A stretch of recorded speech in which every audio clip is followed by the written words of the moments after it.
الرحمن الرحيم إنك لعلى خلق عظيم صدق الله مولانا العظيم. معزز خواتین و حضرات، سیرت النبی صلی اللہ تعالیٰ علیہ وآلہ وسلم کے سلسلہ وار بیان کے ضمن میں آج ہم انشاءاللہ تعالیٰ حضور نبی اکرم صلی اللہ تعالیٰ علیہ وآلہ وسلم کے حسن خلق کے باب میں مساوات کے موضوع پر گفتگو کریں. اللہ رب العزت نے حضور علیہ الصلوۃ والسلام کے اخلاق حسنہ کا ذکر فرماتے ہوئے ارشاد فرمایا کہ اے محبوب صلی اللہ علیہ وآلہ وسلم، بے شک تو اخلاق حسنہ کے بلند ترین مرتبے پر فائز ہے. نبی اکرم صلی اللہ تعالیٰ علیہ وآلہ وسلم کے اوصاف و کمالات اور حضور کے خصائل و فضائل سیرت میں سے حضور صلی اللہ علیہ وآلہ وسلم کا حسن خلق. آپ نے اللہ رب العزت کی بارگاہ سے حسن خلق میں عظمت اور کمال کا وہ درجہ پایا کہ انبیاء اور غیر انبیاء میں سے کوئی فرد بھی اس کمال میں حضور کے مساوی نہ ہو سکا. حدیث پاک میں ہے کہ حضور علیہ الصلوۃ والسلام اکثر و بیشتر اللہ رب العزت کی بارگاہ میں یہ دعا کرتے ہیں، اللہم کما حسنت خلقی واحسن خلقی. اے اللہ، جس طرح تو نے میرے جسم کو حسن و جمال سے آراستہ کیا ہے، جس طرح تو نے میری شکل و صورت کو کمال درجے کا حسین بنایا، اسی طرح میرے اخلاق کو بھی کمال درجے کا حسین بنایا. کما حسنت خلقی فاحسن خلقی، میرے ظاہر اور باطن کو، میری صورت و سیرت دونوں کو یکساں درجے کا حسن جمال عطا. حضور علیہ الصلوۃ والسلام نے اپنے مقصد بعثت کے بیان میں یہ بھی ارشاد فرمایا، انما بعثت لاتمم مکارم الاخلاق، بے شک میں اسی لیے مبعوث کیا گیا ہوں اخلاق کے مکارم، اخلاق کے فضائل اور اخلاق کی اقدار کو اپنے نقطۂ کمال تک پہنچا. ہر نبی نے اور گروہ رسول کے ہر مقدس فرد نے بے شک انسانیت کو اخلاقی فضائل کی تعلیم دی، اخلاقی اقدار کو عام کیا، اپنے زمانے کے حالات کے مطابق انسانی زندگی کے اندر اخلاقی اقدار کو بلندی عظمت عطا کی. لیکن اخلاقی قدروں کو عظیم سے عظیم تر کرنے کا یہ سفر بدستور جاری رہا تا آ کے حضور نبی اکرم صلی اللہ علیہ وآلہ وسلم کی بعثت سیدہ. حضور اقدس جب مبعوث ہوئے تو آپ نے فرمایا کہ میں نے اپنی سیرت، اپنے کردار، اپنی تعلیم، اپنی تربیت اور اپنے اسوہ و نمونہ حیات کی صورت میں انسانی زندگی کے اندر سیرت و کردار کے اخلاقی فضائل کو اس کمال تک پہنچا دیا ہے کہ انسان کے چشم تصور میں بھی اس سے بہتر کمال نہیں ہو سکتا، اور اخلاقی قدر اس سے بہتر کسی صورت میں ممکن نہیں ہو سکتا. اس لیے حضور علیہ الصلوۃ والسلام نے اس کو نہ صرف عین ایمان بلکہ کمال ایمان کے ساتھ. حضور علیہ الصلوۃ والسلام نے صحابہ کرام سے پوچھا، الا انبئکم بخیارکم، میرے صحابیوں بتاؤ کیا تمہیں اس بات کی خبر نہ دوں کہ تم میں سب سے بہتر کون ہے؟ صحابہ کرام نے عرض کیا، یا رسول اللہ صلی اللہ علیہ وسلم، ضرور ارشاد فرمائیے کہ ہم میں سب سے بہتر کون ہے؟ فرمایا، احسنکم اخلاقا، تم میں سے جو شخص اخلاق میں سب سے بہتر ہے وہ ایمان میں سب سے بہتر ہے. احسنکم اخلاقا احسنکم ایمانا، جو شخص حسن خلق میں سب سے بہتر ہے وہ کمال ایمان میں بھی سب سے بہتر ہے. یہ تصور غلط ہے کہ کثرت سے نماز روزہ کی ادائیگی، کثرت سے تسبیح و تحلیل، کثرت سے اذکار و اوراد اور کثرت سے حقوق اللہ کی ادائیگی، کہ یہ تصور غلط ہے کہ محض اسی تصور سے انسانی ایمان کمال کو پہنچ جاتا ہے. لیکن انسانی کمال اخلاق کی زندگی میں اسے حقوق اللہ کی ادائیگی سے تو اس کا ایمان متحقق ہوگا. اگر وہ اللہ سے اپنا تعلق کاٹ دے گا تو اس کے ایمان کی جڑ ہی ختم ہو جائے گی، اس کے ایمان کی بنیاد ہی ختم ہو جائے تو ایمان کا کمال محض حقوق اللہ کی ادائیگی میں نہیں بلکہ کمال ایمان اس پر منحصر ہے کہ حقوق اللہ کے ساتھ ساتھ وہ لوگوں سے میل جول، لوگوں سے تعلق اور لوگوں کی حقوق کی ادائیگی میں کس حد تک حسن خلق ہے۔ حسن خلق انسانی ایمان کو کمال ہے۔ حدیث میں ہے کہ حضور علیہ الصلوۃ والسلام سے صحابی نے سوال کیا ای العمل افضل یا رسول اللہ، آقا اللہ کی بارگاہ میں سب سے بہتر عمل کون، سب سے افضل اور اعلیٰ عمل کون تھا؟ یہ جواب فرمایا فرمایا حسن خلق، کہ لوگوں سے اچھے اخلاق سے پیش آنا یہ اللہ کی بارگاہ میں یہ قریب ہے۔ انہوں نے سوال کیا یا رسول اللہ صلی اللہ علیہ وسلم اس کے بعد کون سا عمل بہتر ہے؟ آپ نے پھر فرمایا حسن الخلق۔ وسأل مرۃ ثالثہ، اس نے تیسری مرتبہ سوال کیا آقا اس کے بعد کون سا عمل بہتر ہے؟ حضور نے پھر فرمایا حسن الخلق۔ وسأل مرۃ رابعہ، اس نے چوتھی مرتبہ پھر سوال کیا کہ آقا اس کے بعد کون سا عمل بہتر ہے؟ آقا نے فرمایا کمالک لا تفقہ حسن الخلق، کیا بات ہے کہ تجھے سمجھ نہیں آتی کہ میں کیا کہنا چاہتا ہوں؟ ہر عمل کے بعد پھر بہتر عمل حسن خلق۔ حسن خلق وہ عمل ہے کہ یہ ادنا سے اعلیٰ تک اللہ کی بارگاہ میں اسی کے اندر ایمان کے کمال کی بھی ضمانت ہے، اسی کے اندر انسانی عمل کے کمال کی ضمانت، یعنی ادنا سے اعلیٰ بھی یہ ہے اور اعلیٰ سے ادنا بھی ہے۔ حسن خلق کیا؟ ایک مسلمان بھائی کو مسکراتے ہوئے چہرے سے دیکھ لینا اور محبت اور پیار کی چمک کو آنکھوں میں رکھ کر کسی کو تک لینا، اور سامنے دوست آئے تو اسے دیکھ کر تھوڑا سا مسکرا دے، تبسم کا چہرے پر مچل جانا، یہ بھی حسن خلق ہے۔ اسلام نے فرمایا تبسموں کا فی وجہ اخی کا لکا صدقۃ، انسان اپنے دوست کو دیکھ کر اگر تیرے چہرے پر معمولی سی مسکراہٹ مچل جائے تو اللہ کی عزت کی قسم یہ بھی صدقہ جیسی بات ہے۔ دوست کو دیکھ کر چہرے پر مسکراہٹ کا پھول جانا، تبسم کا مچل جانا، تاکہ اس کی دل جوئی ہو جائے، اسے حوصلہ ہو جائے، اس کی ڈھارس بڑھ جائے، اس کی مایوسی اور بے یقینی امید میں بدل جائے، بس چہرے کی ادنا سی مسکراہٹ کی اللہ کی بارگاہ میں صدقے جیسی بات ہے۔ یہ تو حسن خلق کی بات ہے، میں نے جمالی اور تمہیدی نوعیت کا تذکرہ کیا، لیکن ہماری آج کی گفتگو کا موضوع حسن خلق کے مجموعی تصور پر بات کرنا نہیں ہے، بلکہ اس میں سے مساوات ہر چھوٹے بڑے، ہر غریب و امیر اور دنیاوی نظر کے لحاظ سے ادنا و اعلیٰ ہر کسی سے برابر اور یکساں سلوک ہے، مساوات کی نظر سے دیکھنا اور اونچ نیچ کے وہ دنیاوی اور مادی تصورات کہ جن بتوں کے ہم اپنی بدبختی کے سبب سے گزاری بنے، اس تصور سے پاک ہو کر چھوٹے بڑے غریب امیر کے امتیاز کو مٹا کر ہر ایک سے یکساں حکم ضرورت کی بات ہے۔ اسلام کے اخلاق حسنہ نے سکھایا، حدیث مبارکہ کتب اور سیرت طیبہ کی کتب دین کے ان کے حسن کیسی تحریر کے حدیث بات سناتا ہے نبی اکرم صلی اللہ تعالیٰ علیہ وسلم کی مجلس میں ہر غریب و امیر، ہر چھوٹے بڑے، ہر غلام اور ہر سردار کو برابر حیثیت حاصل کیوں نہ ہوتی کہ یہ قرآن مجید کی بنیادی تعلیمات میں سے معاشرے ان کے اندر غربت و عمارت کی بنیاد پر طبقاتی تفاوت قائم کیا جاتا ہے، ان کے اندر مال و دولت کی کثرت اور قلت کی بنا پر، ان کے اندر عہدہ و منصب کی چھوٹے اور بڑے ہونے کے فرق کی بنا پر اعلیٰ اور ادنا کا امتیاز کیا جاتا ہے اور عزت میں تفاوت اور فرق قائم کیا جاتا ہے، تو معاشرے اللہ اور اللہ کے رسول کی بنا پر اسلامی معاشرہ وہ ہے وہ غیر اسلامی تفاوت کے سارے بتوں کو حقارت کی ٹھوکر کے پاس جائے، اس لیے کہ اسلام کے اندر اور اسلامی معاشرے کے اندر مال و دولت کی کثرت کسی کو بڑا نہیں بنا دے، جاہ و منصب کی عظمت کسی کو بڑا نہیں بنا دے، بلکہ بڑائی کا ایک ہی معیار ہے، ان اکرمکم عند اللہ اتقاکم، جو سب سے بڑا متقی ہے، جو اللہ کو زیادہ محبوب اور مقرب ہے،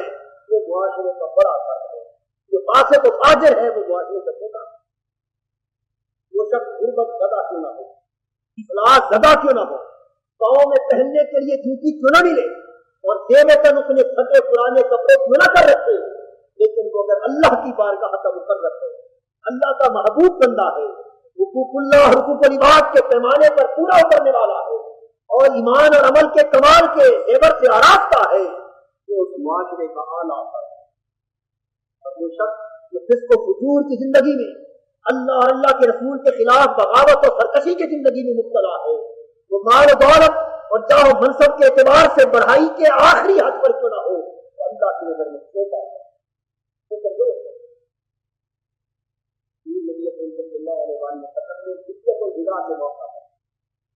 غیر فطری اور غیر اسلامی تفاوت کی ساری بنیادوں کو مٹاتے ہوئے فرمایا لا فضل لعربی علی عجمی ولا لعجمی علی عرب ولا لاسود علی احمر ولا لاحمر علی اسود الا بالتقوی کلکم بنو آدم وآدم من تراب. کسی عربی کو اجمی پر اور کسی اجمی کو عربی پر کوئی فضیلت نہیں. زبان کی فضیلتیں ختم کر دی گئی, رنگ اور نسل کی فضیلتیں ختم کر دی گئی, گورے اور سیاہ کے رنگ کی فضیلتیں ختم کر دی گئی, قبائلی تفاوت کی فضیلتیں ختم کر دی گئی. فرمایا یہ سب کچھ دور جاہلیت کی پیداوار تھا, اور میں دور جاہلیت کے سارے بتوں کو اپنے پاؤں کے نیچے رہ اٹھا. آج کے بعد بڑا وہ ہے جو اللہ کا مقرب بندہ ہے, اور چھوٹا وہ ہے جو صادق ہے. لوگوں, تم اپنے رنگ کی بنا پر, نسل اور قبیلے کی بنا پر, جاہ و منصب کی بنا پر, مال و دولت کی کثرت کی بنا پر, ارے کس بنا پر گھمنڈ کرتے, کس بنا پر تکبر کرتے, کس بنا پر رعونت کا بہتر بنتے. اس لیے کہ کلکم بنو آدم وآدم من تراب, تم میں سے ہر غریب و امیر اور ہر چھوٹا بڑا حضرت آدم کی اولاد ہے, اور آدم کو اللہ نے مٹی سے پیدا. ناجائز گھمنڈ, تکبر اور رعونت کے سارے دوسرے کے پاس دیکھنے کی بات یہ کہ تعلیمات کی حد تک ایسی باتیں تو ہم بھی زبان پر سجا لیتے ہیں. بعض اور نصیحت کے لیے, اپنی تقریروں اور تحریروں کو مزین کرنے کے لیے, مساوات کا یہ اسلامی تصور ہم بھی اپنی زبانوں سے بیان کرتے ہیں. ہمارے قلم بھی لکھتے لکھتے نہیں سکتے, ہماری زبانیں بھی بعض اور تبلیغ کرتے ہوئے نہیں سکتی. لیکن فرق اس وقت انسان کے ایمان کی ہوتی ہے جب وہ خود ایک صورتحال سے دوچار ہوتا ہے, اور اس وقت دیکھا جاتا ہے کہ وہ اپنے عمل کی بنا پر, اپنے رویے کی بنا پر اس نظر سے ایک امیر کی عمارت سے معروف ہو کر دیکھتا ہے کہ عزت کی وہی نظر غریب کو بھی دیکھتا. جو چاہو منصب کے لالچ, حرص اور طمع کی خاطر جو ایک بڑے شخص کے سامنے جھکتا ہے, کیا تکریم اور تعظیم کی وہی نظر ایک غریب اور معمول کو دیکھتے. اگر اس کی نظر مساوات کے معیار پر پوری کرتی, اس کا عمل, اس کا رویہ, اس کا بیہیویئر ہر چھوٹے بڑے کی ناجائز تکلیف کو بچانے والا ہے, پھر وہ شخص مبلغ بھی ہو سکتا ہے. اسے تبلیغ کا حق ہے, اسے باز و نصیحت کا حق ہے, لیکن عمل یہ ہو کہ غریب کو نفرت سے دیکھا جائے, غریب سے مسافہ بھی بڑی مشکل سے کیا جائے, غریب کو سینے سے لگانے میں بھی انسان حقارت محسوس کرے, اور امیر کی بات آئے تو اس کے سامنے یوں چپتا پھرتا ہو جس طرح کتا کم ہلا کر کسی کے دروازے پر جاتا ہے, اور پھر وہ ایمان کی بات کرے, پھر وہ عمل کی بات کرے. ایسا شخص اللہ کی نظر میں منافق کے سوا کوئی مقام. ایسی زبان پھر تاثیر کھو دیتی ہے, ایسی مجلسیں اپنے اثرات سے محروم ہو جاتی ہیں. اثرات تبلیغ میں اس وقت پیدا ہوتے ہیں جب قول اور عمل کے ساتھ ظاہر اور باطن ایک ہو جاتا ہے. حضور نبی اکرم صلی اللہ علیہ وسلم کے قول میں اثر کیوں تھا, عمل میں اثر کیوں تھا, ایک نگاہ سے تقدیریں کیوں بدلتی, ایک نظر سے کایا کیوں پلٹتی, اور ایک مجلس سے, ایک صحبت سے ہمارے حالات کو بدلتے تھے کہ جو کچھ فرماتے تھے اس سے بہتر کر کے دکھاتے,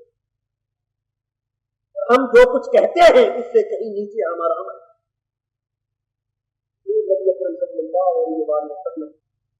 اس نے کل کے بعد میں مساوات کا اس کا بدل بات میں آتا ہے. حضرت دلال اور حضرت سلمان فاصلے کے ساتھ یہ غلام جواب سے نصیب فرما دیجیے کہ وہ لوگ جو کبھی حضور کے غلام رہے تھے اور معاشرے میں جو کسی کے زر خرید غلام اور نوکر کی طرح رہے اور بنے تھے, آقائے دو جہاں نے ان کو دور غلامی میں بھی عزت ادا کی،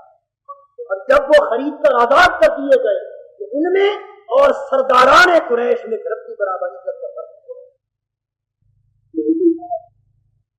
آج حضور کی سیرت کا یہ پہلو خاص طور پر مذہبی پیشواؤں، روحانی پیشواؤں اور اس قوم کے لیڈروں اور رہنماؤں کو جھنجھوڑ کر دیتا ہے۔ جب تک آپ کا اپنا عمل اس تفریق اور تضاد سے پاک نہیں ہوتا، اس وقت تک آپ اپنے خود کو تحریک بنا کر پاس نہیں جا سکتے۔ دیکھنے والا آپ کے عمل کو دیکھتا، آپ کے کردار کو دیکھتا، اور آپ کے رسوا اور نمونے حیات مبلغ رہنما رہبر اسی لیے ہوتے کہ انہیں دیکھ کر انسان اپنے حوالے حیات کو دوبارہ کرے، اور انہیں دیکھ کر انسان کو سیرت سے نفرت ہو جائے، کردار سے نفرت ہو جائے، اور اسلامی تعلیمات سے نفرت ہو جائے، پھر جو رہنمائی نہیں بلکہ راستہ۔ حضرت بلال اور حضرت سلمان رضی اللہ تعالیٰ عنہ پیدا کرے، اور حضرت ابو سفیان قریب سے گزرے، ابھی مسلمان نہیں ہوئے، جب قریب سے گزرے حضرت بلال اور حضرت سلمان آخر رضی اللہ تعالیٰ عنہ دونوں نے بیعت پورا کروایا۔ ابھی تک تلوار اللہ کے دشمن کی گردن پر تک نہیں پہنچی۔ یہ لوگ وہ ہیں جو غلامی سے آزاد ہیں، انہیں عام نظر میں نیچ دیکھا جاتا ہے، خدا جانے اللہ کی نظر میں کس قدر نہیں کہنے لگے ابھی تک اللہ کے دشمن کی گردن تلوار کی زد میں نہیں آئی۔ اور انہوں نے یہ کہا حضرت سیدنا ابو بکر رضی اللہ تعالیٰ عنہ انہوں نے سنا اور حفظ مراتب کے خیال سے فرمانے لگے حضرت بلال اور حضرت سلمان کو کہ قریش کے سردار کی شان میں ایسا کرنا کہہ رہے ہیں، خیال کرو۔ تو اتنا واقعہ ہو گیا جب سیدنا صدیق اکبر رضی اللہ تعالیٰ عنہ حضور کی بات آئی اور پہنچ کر یہ ماجرا بیان کرتا عرض کی آقا آج یہ واقعہ ہوا ہے، اور میں نے بلال اور سلمان سے یہ کہا مان جاؤں حضور آپ کی عزت کی بات، آپ کے حسن خلق کے کمال پر حضور فرمانے لگے ابو بکر تو نے بلال اور سلمان سے یہ کہا کہیں وہ ناراض تو نہیں ہو گئے؟ خدا کی قسم جس کے قبضہ قدرت میں محمد کی جان ہے، اگر وہ تجھ سے ناراض ہو گئے تو خدا بھی ناراض ہو جائے، انہی قدموں پر لوٹ جا، ان سے معافی مانگ تاکہ اللہ کی بار اپنے ناراض نہ ہو۔ سیدنا صدیق اکبر خود قریشی سردار بنو سے تعلق رکھتے انہی قدموں پر لوٹ کر حضرت بلال حضرت سلمان یہ غلاموں اور کہا کہ میرے دوستوں میرے بھائیوں اگر میری بات سے تمہیں ناراضگی ہوئی ہے تو خدا کے لیے مجھے معاف کر دو۔ انہوں نے کہا اللہ آپ کو معاف کرے ہم آپ پر ناراض ہیں، سب واپس آئے حضور کی بارگاہ جن کو ادنا نظر سے دیکھا جاتا اس کی ادنا ہی ناراضگی کو بھی حضور نے بڑا ہی ناراض ہے۔ یہ مساوات کا وہ عالم ہے، اور نیچے معاشرے کی نظر میں نیچے گرے ہوئے لوگوں کو بلند کرنے کے انداز کرتا ہے۔ قبیلہ مخدوم کی ایک خاتون فاطمہ نام اس نے چوری کی، اسلام کی بات قدم آیا دین میں شہادتیں اس کے بعد اس کے ہاتھ فاطمہ کا بھی فاطمہ مخدومیہ اس کے قطع یا کے ہاتھ کاٹنے کا حکم دیا۔ وہ قبیلہ بڑا انفلوئنشل قبیلہ، مالدار اور بااثر قبیلہ، رسوخ رکھنے والا قبیلہ۔ انہوں نے حضور کے نہایت مقبول نظر سے حضرت اسامہ بن زید رضی اللہ تعالیٰ عنہ فارسی ساتھیہ اور حضور کی بات عرض کی آقا یہ بڑے معزز قبیلے کی خاتون، اس کے ہاتھ کٹے تو پورے قبیلے کی ناک کٹتا ہے، آپ میری سفارش قبول فرمائیں اور اس کی سزا کو بدل رعایت فرمائیں۔ عقائد و جہاں کھڑے ہو گئے، چہرے انور پر جلال کے اثرات نمایاں ہوئے، صحابہ کرام کے اجتماع سے خطاب کر کے فرمانے لگے لوگوں تم سے پہلی قومیں محض اسی لیے تباہ و برباد ہو گئی جب اس معاشرے کا کوئی معزز اور بڑا شخص جرم کرتا تو اسے چھوڑ دیا جاتا، جب کوئی چھوٹا اور غریب جرم کرتا تو اسے پوری سزا دی جاتی۔ فرمایا تم تو فاطمہ مخدومیہ کی سفارش کرتے ہو، اللہ ہے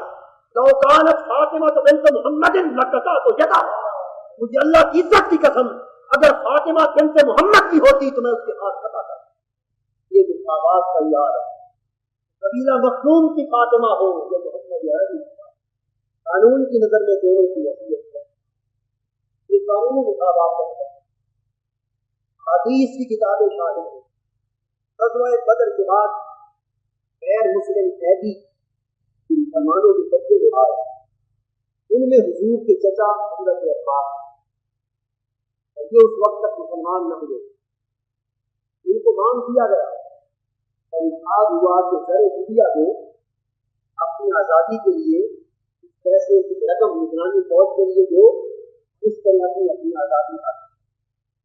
حضرت عباس رضی اللہ تعالیٰ نے اس وقت مسلمان نہ ہوئے تھے اور دیکھنے میں غریب، ان کے پاس مال اسباب نہ تھا، انصار میں سے بعض صحابہ نے، نرم دل صحابہ نے دیکھا کہ جیسے بھی صحیح لیکن ہے تو حضور کے پیدا، انہیں حضور کے ساتھ ان کی جو نسلی اور دینی قرابت کا احساس ہوتا ہے، حضور کی بارگاہ میں عرض کیا آقا اگر اجازت ہو تو حضور کی قرابت کی وجہ سے جناب عباس کو زر فدیہ سے مستثنیٰ کرتے ہیں، ہم خود درخواست کرتے۔ میرے آقا نے فرمایا کہ جو زر فدیہ کسی دوسرے شخص سے وصول کیا جائے گا، محمد ایک پائی کی بھی کمی اپنی سطح کے پاس کرنے لگا، یہی زر فدیہ ہے۔ اور پھر جب حضور نے فرمایا چچا عباس زر فدیہ دے تاکہ آپ کو بھی اشارہ مل جائے، تو کہنے لگے بھتیجے میں تو غریب آدمی، میرے پاس مال کہاں سے؟ اس وقت آقا دو جہاں نے فرمایا چچا عباس تو اپنی غربت کی بات کرتا ہے، مجھے رب ذو جلال کی عزت کی قسم جب جنگ پر آتے ہوئے اپنے مکہ کے گھر میں چھپ کر تو نے اپنی بیوی کو پیسے دیے تھے اور کہا تھا اگر مر جاؤں تو میری اولاد میں تقسیم کر دینا، تیرے تو وہ پڑے ہوئے پیسے بھی مجھے نظر آ رہے ہیں۔ تو کہتا ہے کہ غریب لوگ کہاں سے کرے گا، آگے سے آپ سے پیسے منگوا دیں۔ پھر نبی اکرم صلی اللہ علیہ وسلم کا معمول تھا جب مجلس میں لوگ حضور کی بارگاہ میں بیٹھے ہوتے کوئی چیز تقسیم کرنا تھا، چھوٹے بڑے کا امتیاز نہ کرتے ہوئے ہمیشہ دائیں جانے سے آپ حضرات کے لیے جب کبھی مجلس میں آپ بیٹھے کوئی پانی دودھ کھانے پینے کی کوئی چیز یا تبرک اس مجلس میں تقسیم کرنا ہو، بہتر یہ ہے کہ دائیں جانے سے تقسیم کیا جائے، یہ حضور کی سنت، ان کا معمول تھا کہ ہمیشہ دائیں جانے سے تقسیم کرنا۔ اب صحیح بخاری میں حدیث آتی، ایک روز حضور کو قریب کرنا، بڑے بڑے صحابہ کبار جلیل القدر صحابہ اور خلفاء راشدین جیسے وزیران مجلس میں حضور کی بارگاہ میں موجود، اور اتفاق یہ ہے کہ حضور کے دائیں جانب سب سے پہلے حضرت عبداللہ بن عباس بیٹھے اور یہ کم سے بچے تھے، حضور کی خدمت میں ہدیۃً دودھ پیش کیا گیا، حضور علیہ الصلوۃ والسلام نے کچھ دودھ نوٹ کروا کر اب بقیہ دودھ پہلے مجلس میں تقسیم کروانا چاہتے، حضور نے حضرت عبداللہ ابن عباس کو دیکھا کہ چھوٹا سا کمسن بچہ پیار سے دیکھ کر فرمانے لگے ابن عباس اگر تم اجازت دے تو جو بزرگ صحابہ بیٹھے ہیں پہلے ان کو دودھ دے دیں، دکان جائیں جو کس قدر قدر ہے، کس قدر انصاف ہے سیرت کے ساتھ اور دیانت کے ساتھ، بچے کو چھوٹا بچہ سمجھ کے نظر انداز نہیں کی جاتی، بچہ ہے چلو کیا ہم خدا جانے کسے نظر انداز کر جاتے ہیں، لیکن سیرت مصطفی کا یہ عالم ہے کہ کم سے بچے کو بھی بچہ سمجھ کے نظر انداز۔ فرمایا ابن عباس اگر اجازت دے کہ دودھ بڑے مزیدہ صحابہ میں پہلے تقسیم کر دیں، اور پھر وہ بھی مکتب و صحبت مصطفی کے فیضیات کا بچے، معمولی سمجھ دودھ کے بچے نہ تھے، دیکھ رہے تھے کہ ابھی تازہ تازہ اس دودھ کو میرے آقا کے لب لگے، ابھی حضور نے کیا ہے اور نوش فرما کر ملنے کی باری ہے۔ عرض کرنے لگے آقا ہر بات مان لیتا لیکن حضور کے لب لگے ہو دودھ کو میں اس عطیے پر اظہار نہیں کر سکتا، یہ تو میں پی کے رکھوں گا۔ حضور نے فرمایا اگر تو اجازت نہیں دیتا تو جا تیرا اجازت، کم سے بچے کرے، یہ مساوات کا معاملہ، کم سے ہے یا برگزیدہ ہے، چھوٹا ہے یا بڑا ہے، غریب ہے یا امیر ہے، غلام ہے یا سردار ہے، جو کوئی بارگاہ مصطفیٰ میں آتا ہے اس کی حیثیت علامہ اقبال نے کیا خوب کہا کہ تیرے دربار میں پہنچے تو سبھی لوگ، جب اس دربار میں آتے ہیں تو ہر کوئی یہ ہو جاتا ہے۔ دوستو، مسجد کا ماحول اور اللہ کے گھر کا ماحول زبان حال سے پکار کے تمہیں یہ کہتا ہے کہ جس طرح اللہ کے گھر میں آتے ہو تو سب چھوٹے بڑے ایک ہو جاتے ہو، اس گھر سے باہر قدم رکھو تو وہاں بھی اسی طرح کا کہ خدا اس نظر سے یہاں دیکھتا ہے، اسی نظر سے مسجد تمہارے اس طرح جہاں تفاوت دکھاتے ہو، اور محمود و ایاز میں کوئی فرق نہیں رہ جاتا،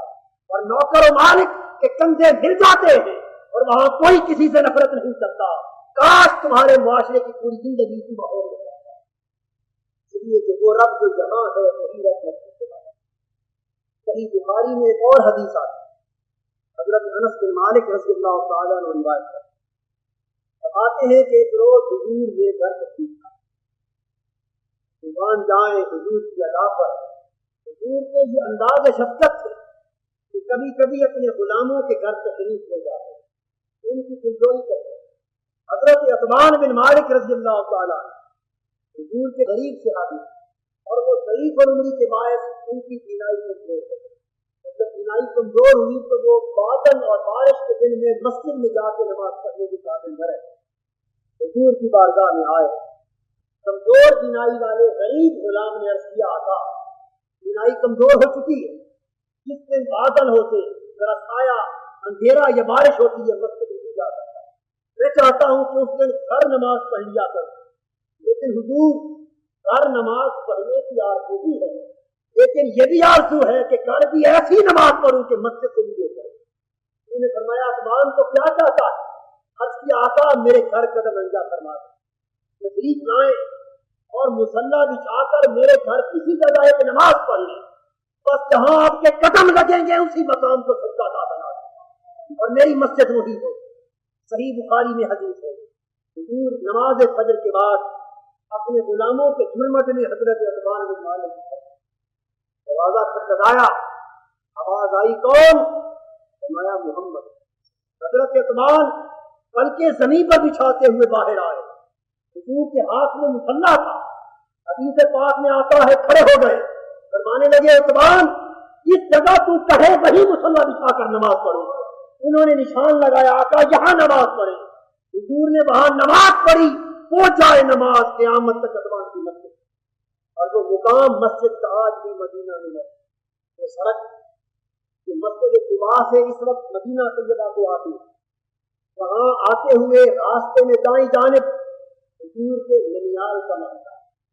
جسے محلہ بنی نجار کہتے ہیں، اور سنی قسمت کے آج اس محلے کو مسمار کر دیا گیا، اس محلے کی کھجوریں بھی جلا دی گئی۔ اس محلے کی مسجد موجود ہے، وہ مسجد جمعہ کہلاتی ہے۔ یہ وہ مسجد ہے جہاں سب سے پہلی نماز جمعہ میرے آقا نے ادا کی۔ وہ نماز جمعہ والی مسجد موجود ہے، لیکن وہاں نماز نہیں ہے، وہاں اذان اور جماعت معطل۔ اس مسجد جمعہ کے بالکل سامنے سڑک کے دوسری جانب ایک احاطہ تھا، اس احاطے میں اندر جائیں تو کچی سی چار دیواری ہے، وہ چار دیواری ہے حضرت عثمان بن مالک کا، اور وہاں حضور کے نماز پڑھنے کی جگہ پر آج بھی انسان تشریف لے جاتے، ہر غلام کا دل رکھتے اور اس کے گھر جا کے اس کی دلجوئی کرتے۔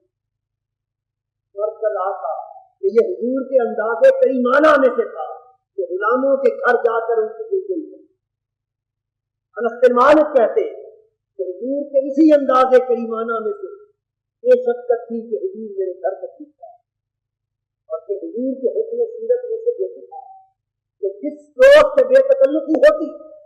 اس سے گفتگو اور لین دین اور معاملات میں بے تکلفی کرتے، پیاس ہوتی، بھوک ہوتی، اکیلے ہوتے یا ساتھی ساتھ ہوتے، بغیر تکلف کے جس غلام کے گھر جاتے فرما دیتے کہ آج ہمیں بھوک لگی ہے، کھانا کھلاؤ، آج پیاس ہے، پانی پلاؤ۔ کتنے خوش قسمت تھے وہ لوگ، اور کتنی خوش قسمت تھے ان کے گھر جس میں بے تکلفی سے آقا جا کے بیٹھتے اور اپنی من مرضی سے انہیں کھانے کا بتاتا تھا۔ کبھی ایسا بھی ہوتا کہ صحابی گھر پہ موجود نہ ہوتا، زوجہ ہوتی، لیکن تکلف کو برطرف تعلق کی بے ساختگی کا عالم یہ ہوتا کہ گھر جا کر جو کچھ موجود ہوتا طلب کرے۔ اس عمل سے یہ سنت ثابت ہوئی کہ جہاں دوستی کا تعلق سکتا ہو، مضبوط ہو، یہ تکلف آنا ہو، وہاں کھانے پینے میں تکلف نہیں کیا جاتا۔ خیر ہم تو کھانے پینے میں ویسے بھی تکلف کرنے والے نہیں، باقی حق ادا کرنا ہو تو تکلف کرتے، اور کسی سے لینا ہو تو تکلف سے بالا ہو کر معاملہ کرتے۔ یہ ہماری خوبی ہے، لیکن حضور کا معاملہ دونوں سمتوں میں برابر ہے۔ حضرت انس بن مالک کے گھر سے پوچھے گئے، فرمایا انس پیاس لگی ہے، پانی پینا۔ انہوں نے دوڑ کر بکری کا دودھ پیا، جو کچھ کرنے حاضر تھا دودھ دو کر حضور کی بات آ گئی، دودھ آ گئی۔ حضور علیہ الصلوۃ والسلام نے دودھ پیا، باقی دودھ اہل مجلس میں تقسیم کروانے لگے۔ اس نے اتفاق یہ کہ سیدنا صدیق اکبر رضی اللہ تعالیٰ عنہ حضور کے بائیں جانب بیٹھے، بائیں جانب سیدنا عمر فاروق اس مجلس میں سامنے بیٹھے، اور ایک دیہاتی غریب شخص حضور کی دائیں جانب بیٹھے۔ جب حضور خوب نوش فرما چکے، سیدنا عمر فاروق رضی اللہ تعالیٰ عنہ نے ادباً اشارہ کیا کہ آقا اگر پسند فرمائے تو بقیہ دودھ ابو بکر کو عطا کریں۔ اب دیکھیے اس میں بھی لالچ نہیں ہے، نواز شاہ میں بھی دوستوں کو مقدم رکھا جا رہا ہے۔ اشارہ کیا حضور سیدنا ابو بکر کو دودھ عطا، میرے آقا فرمانے لگے نہیں، ابو بکر بائیں جانب ہے،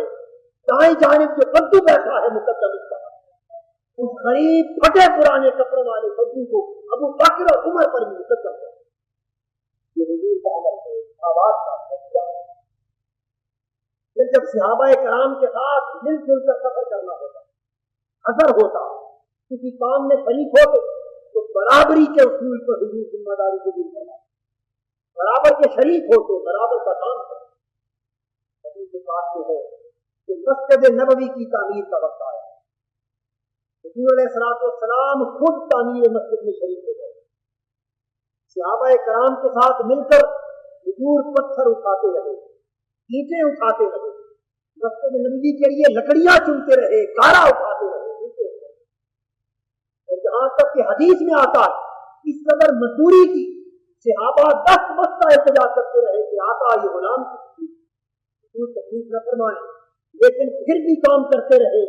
یہاں تک کہ حدیث کے پاس میں ہے کہ حضور کے بدن اقدس یعنی پیٹ مبارک پر گرد اور مٹی کی تہ جم گئی، لیکن پھر بھی کام کرنے سے ہے۔ غزوہ احزاب کا وقت ہے، خندق کھودی جا رہی ہے، حضور بھی صحابہ کے ساتھ مل کر مسلسل پوچھ کے عالم میں، آگے کے عالم میں خندق کھودے جا رہے ہیں۔ بدن اقدس پر کپڑوں پر مٹی جم گئی ہے، گرد آلود ہو گئے کپڑے، لیکن بات نہ آئے۔ صحابہ کرام جو 2-3 دنوں سے پوچھے تھے اور خندق کھودے جا رہے تھے، آدم نے عرض کیا آقا اپنے پیٹ سے قمیض اٹھا کر، حضور بھوک کی شدت کا یہ عالم ہے، کہ پیٹ پر پتھر بندھا ہے، میرے آقا دیکھ کر مسکرا دیے اور بدن مبارک سے قمیض اٹھا کر دکھانے لگے، فیضا ہوا حجرین، فرمایا تمہارے پیٹ پر ایک پتھر ہے تو محمد کے پیٹ پر 2 پتھر، میں بھی تمہارے ساتھ مسلسل کھاتا کر رہا ہوں۔ میرے کام میں برابر کی شدت کا تصور حضور نے مساوات کے تصور کو عام کر دیا۔ غزوہ بدر کے لیے جا رہے ہیں، کل 70 اونٹ، ایک اونٹ 3 سواروں سے اس کے لیے آیا، اور حضرت علی بھی حضور کے ساتھ کھڑے، باری باری ایک صحابی سواری کرتا، 2 صحابی پیدل کرتے، اور دوسرے صحابی کی باری آتی ہے شروع کیا۔ اسی طرح ایک اونٹ حضور کے ساتھ 3 افراد کے حصے میں آئے۔ آقائے دو جہاں نے بھی اپنی باری پر سواری کی، جب سفر اپنی باری کا ہو چکا تو نیچے اتر آئے، صحابی کو اونٹ پر بٹھایا اور لگام ہاتھ میں پکڑ کر چلنے لگے۔ صحابہ کرام دست بستہ رونے لگے کہ آقا خدا کے نام پر ہمارے حال سے رحم کیجیے، یہ غلام اور خدام کس لیے ہے؟ فرمانے لگے کیا تم یہ سمجھتے ہو کہ اللہ کو راضی کرنا تمہارا کام ہے؟ میں بھی تو اللہ کا بندہ ہو کر اس کی رضا کا کرتا ہوں، اور اس کی رضا اس محنت اور مشقت کے حاصل کرتا ہے۔ حضور علیہ الصلوۃ والسلام صحابہ کرام کے جملہ عموم کو اس طرح شریک ہوتے کہ مساوات کے تصور کے حدیث مبارکہ میں آتا ہے حضور نبی اکرم صلی اللہ علیہ وآلہ وسلم صحابہ کے ہمراہ ایک سفر پر جا رہے ہیں. دوران سفر کھانے کا وقت آ رہا ہے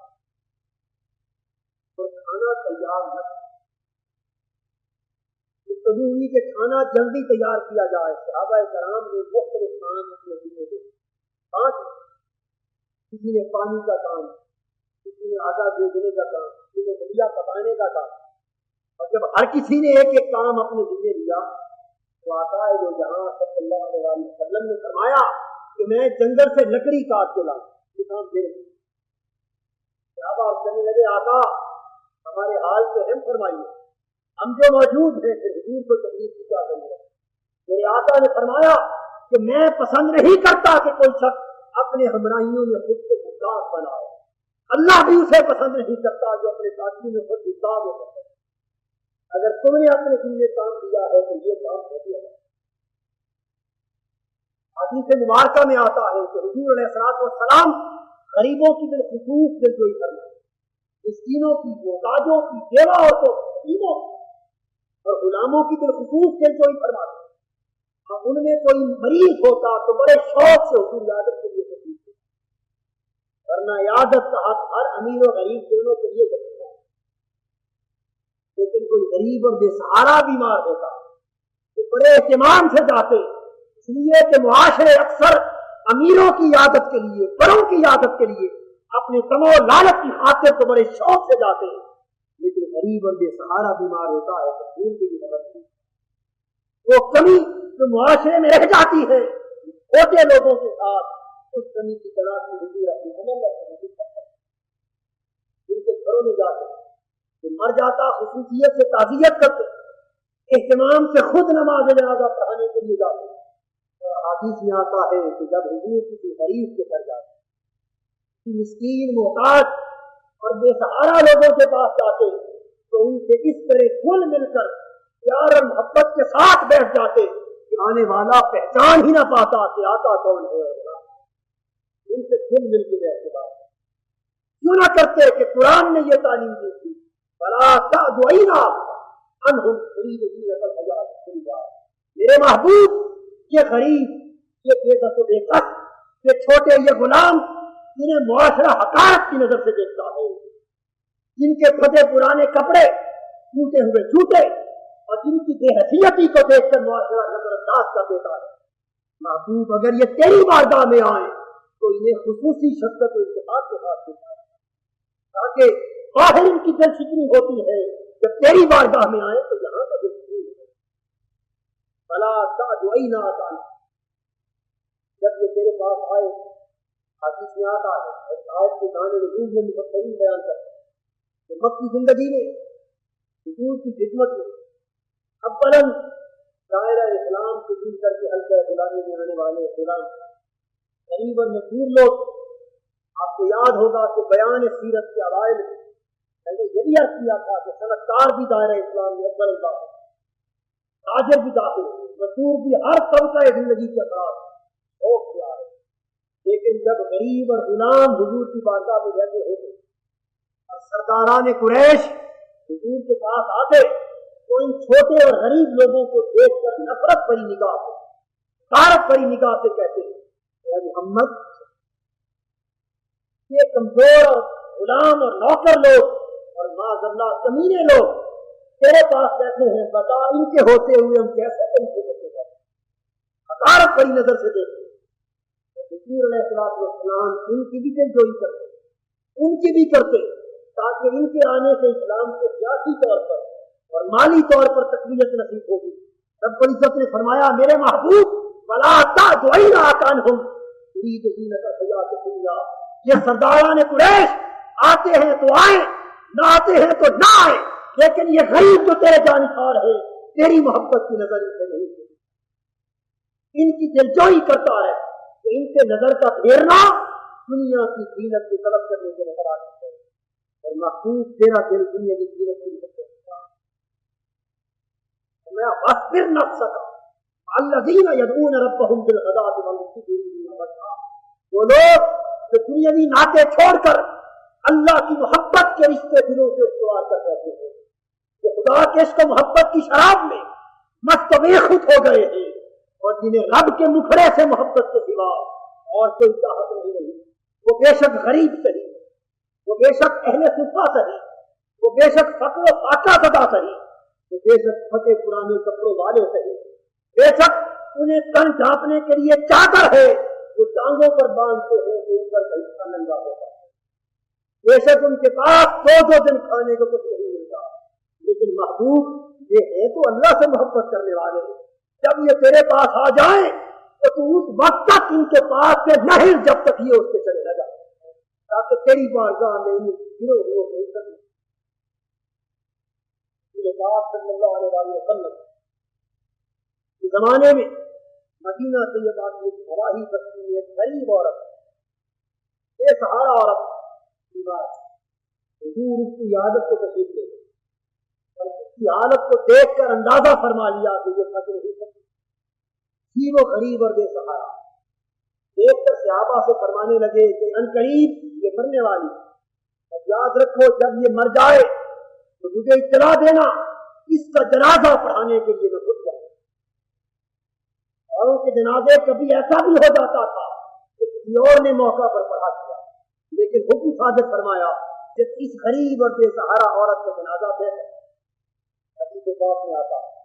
کہ وہ عورت رات دیر سے جب رات بیت گئی تو اس کا انتقال، اس کی تسلیم کرنے کے بعد صحابہ حضور کے در دولت کر لیا، اور صحیح بخاری میں یہ حدیث ہے جب وہاں لے آئے تو دیکھا کہ حضور کا در بند ہے اور حضور رات دیر کا وقت ہے آرام کرنا ہے، انہوں نے نیند کے وقت میں حضور کے لیے آرام کرنا مناسب کیا اور اس کا جنازہ پڑھا کے دفن کر دیا، اس لیے کہ یہ بات اپنی جگہ بجا، لیکن قرآن کا یہ بھی تو حکم تھا کہ جب میرا محبوب آرام کر رہا ہے تو دروازوں کے باہر کھڑے ہو کر آوازیں دے کر بھی آرام نہ کیا، خاموش ہو گئے، جنازہ پڑھا کے دفن کر دیا۔ آقائے دو جہاں صلی اللہ علیہ وسلم کی جب تشریف لائے اس عورت کا پوچھا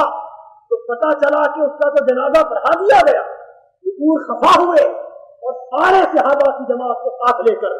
قبرستان اس کی قبر پر پہنچے اور کھڑے ہو کر پھر نماز جنازہ، وہ غریب اور بے سہارا تھی، میرے جنازہ پڑھانے کی عادت میں محروم تھا۔ یہ غریبوں، یتیموں، بیووں اور بے سہارا لوگوں کی دل اور ان سے بھی مساوات کا تعلق، بلکہ ان سے بڑھ کر تعلق شفقت رکھنا یہ حضور کا اسوہ و نمونہ حیات ہے۔ مخصوصات غوثیہ میں سیدنا غوث العظم شیخ عبد القادر جیلانی رضی اللہ تعالیٰ عنہ فرماتے ہیں کہ رب ذوالجلال نے میرے دل پر یہ بات القا کی اور فرمایا کہ عبد القادر تو میرے دوسرے بندوں میں یہ اعلان کر دے، تبلیغ کر دے کہ وہ لوگ جو غربت اور افلاس کی آگ میں جلنے والے ہیں، جو غریب ہیں، محتاج ہیں، بے بس و بے کس اور مسکین ہیں، انہیں کہہ دے کہ بڑے شوق اور محبت سے ان کی دعوت کیا کرو، انہیں دسترخوان پر بلایا کرو، ان کے کھانے کا اہتمام کیا کرو، ان کی دعوت کیا کرو، کیوں کہ میں اکثر ان غریبوں کے گھر مہمان ہوں۔ اللہ رب العزت کا ارشاد ہے کہ غریبوں مسکینوں کی دعوت محبت سے کیا کرو، کہ اللہ اکثر غریبوں کے گھر مہمان ہوتا ہے۔ انہیں دسترخوان پہ بلانا در حقیقت اللہ رب العزت کا حق بندگی ادا ہے۔ اس لیے تو قرآن ایک غریب کی مدد کو کہتا ہے وَقْرِضُ اللَّهَ قَرْضًا حَسَنًا، کہ اللہ کو قرض دینے کے مطابق ہے، اور وہ صدقہ و خیرات جو تم کسی غریب کو دیتے ہو اللہ اپنے دست سے قدرت کی وصول کرتا ہے اور اس کو لوٹاتا۔ حدیث پاک میں ہے کہ قیامت کا دن ہوگا، ایک شخص سے حساب کتاب کے دوران پوچھا جائے گا کہ میرے بندے بتا، اللہ رب العزت خلاص کر بتا کہ میں بھوکا تھا، مجھے کھانے کی طلب تھی لیکن تو نے مجھے کھانا نہ دیا، میں پیاسا تھا، مجھے پانی کی طلب تھی، تو نے میری پیاس نہ دیا، میں بیمار تھا، تو میری عادت کے لیے نہ آیا۔ بندہ کہے گا رب الجلال کیونکہ بھوک، پیاس اور بیماری کے ساتھ میں کس طرح تیری عادت کر سکتا ہوں؟